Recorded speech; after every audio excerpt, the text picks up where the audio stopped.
Okay, today I want to share with you a list of 16 books for your consideration if you want to read World War II historical fiction or nonfiction, all inspired or based on real people who did incredible things during the war. You cannot start a list like this without mentioning the Diary of Anne Frank, a Holocaust victim, and her diary of hiding in Amsterdam before she was captured. Michelle Young's book, The Art Spy, this just came out this year. It's about Rose Valland, who was a spy and a resistance fighter at the Jeu de Paume Museum in Paris, tracking a lot of the art that was stolen by the Nazi regime. The War We Won Apart by Nala Ayed. This is actually about two spies who were trained in London and then ended up falling in love and being one of the most decorated hero couples of the war for both of their resistance efforts in France. The Girl with the Red Hair by Buzzy Jackson. I think the alternate title of this is To Die Beautiful. This is a phenomenal story about a young woman who was a Dutch resistance fighter in the Netherlands. The Paris Library by Janet Skesley and Charles. This is about acts of resistance from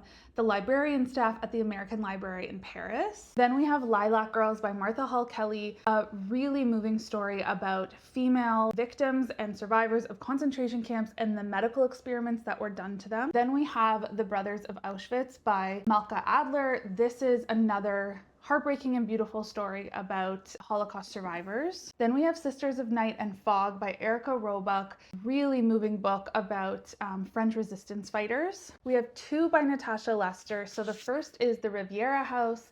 This is actually also connected to Rose Valland, that art historian spy that I mentioned. And then we also have the Mademoiselle Alliance, which is the true story of the female leader of one of the largest resistance networks during the war. Two by Kate Quinn, The Alice Network about French resistance fighters, and The Diamond Eye about a female Soviet sniper. And we have four by Heather Morris. Her first book is The Tattooist of Auschwitz about Holocaust survivors. Silko's Journey is the part 2 to that book, so also about survivors. We also have Three Sisters about Holocaust survivors, and Sisters Under the Rising Sun about nurses and other prisoners of war captured by the Japanese army and held in Indonesia during the war. Of course, a lot of these books and stories are extremely hard to read, but they're also so beautiful and inspiring when you can read about acts of resistance and people standing up and survival and caring for one another. So I really encourage you to check some of these out if you haven't already, and let me know if you have other suggestions to add to this list.